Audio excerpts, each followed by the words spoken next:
Hello, I'm Barry Schmaltz. I'm back from before. We always take a little tiny moment and then return. We're talking about things and stuff. It's the concepts. So it's always something.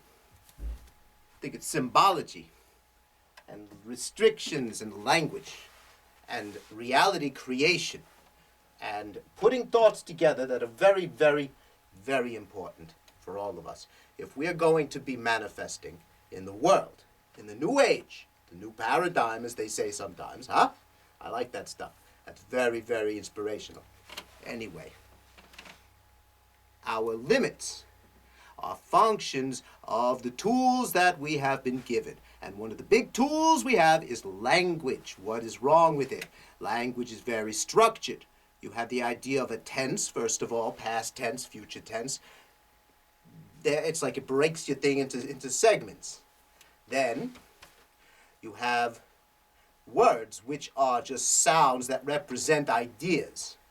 And then let's talk about writing down what those words might look like. That's crazy. And then getting all the ideas that you have in your whole world from things that were turned into virtual depictions of the things that were written down. Like post-literately, like we're talking modern age computers and stuff, right? Think about it. It's all one train of thoughts. So it's like it goes around and around. Now, telepathy, to jump the track a bit, how does that work? Telepathy is a vibrational feeling that you think of, which is not a thought. It's more of a feeling. And it can manifest as pictures. It can manifest as a poof. Or it can be just an intuition, or it can be a feeling.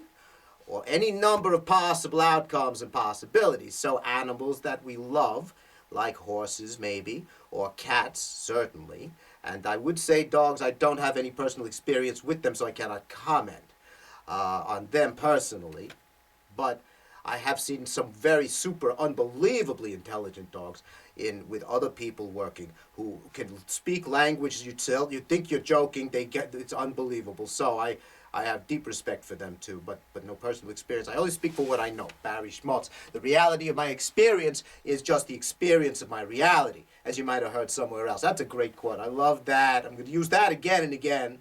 Huh?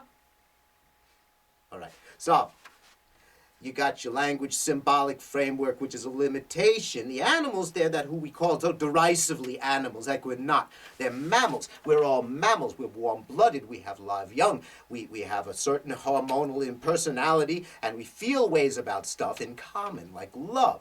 Love very much in common with the warm-blooded. So keep that in mind. Love is all there is. So the biggest vibration of all that keeps us all together, that's what we're talking about.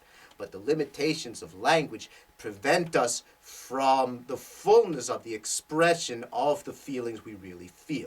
That's why people say one thing and mean another, or conceal things from fear that somebody else might have a reprisal. And so everybody speaks the same language that sounds the same, but it doesn't necessarily mean the same to each of everybody. But if everyone acknowledged that it was that way, then the words would find out to be superfluous in the first place, because there's so many personal interpretations. I say red, you say blue, maybe we mean red and blue, but how much, how deep, how much does it taste like also, and what shape is that blue? Okay, so you got many different levels of reality all at the same time, and some people are hip to more than others, and some people say, oh, the ones that we feel are the ones that there are, and some people, you can't really determine reality from somebody else telling you what it is. It's you. You got to figure the whole thing out there, and that's why I'm here telling you to do that. I'm not telling you what it is. I'm saying you got to go do it yourself. The nature of things. And the first thing you got to do is get away from the language which knocks everything into an abstraction, an objectification, a symbology that everybody agrees means something, and we can't really get to the feeling underneath. That's the problem here. The problem is feelings.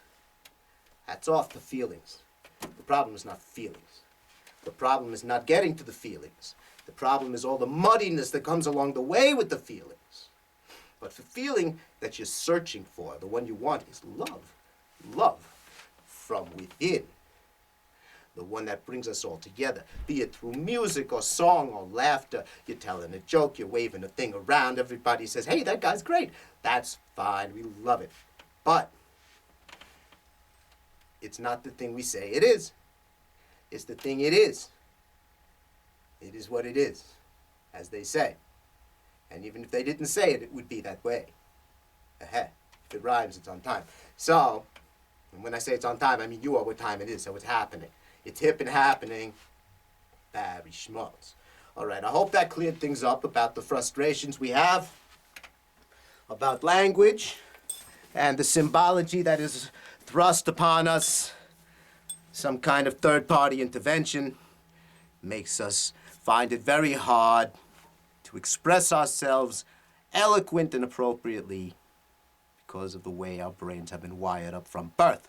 Let's get past that. Let's go beyond that. You're at barryschmaltz.com. You don't know what could happen. It could be anything, and it could be great. And here are the concepts. It's really already great. All right, barryschmaltz.com. And you, with me, Barry Schmaltz.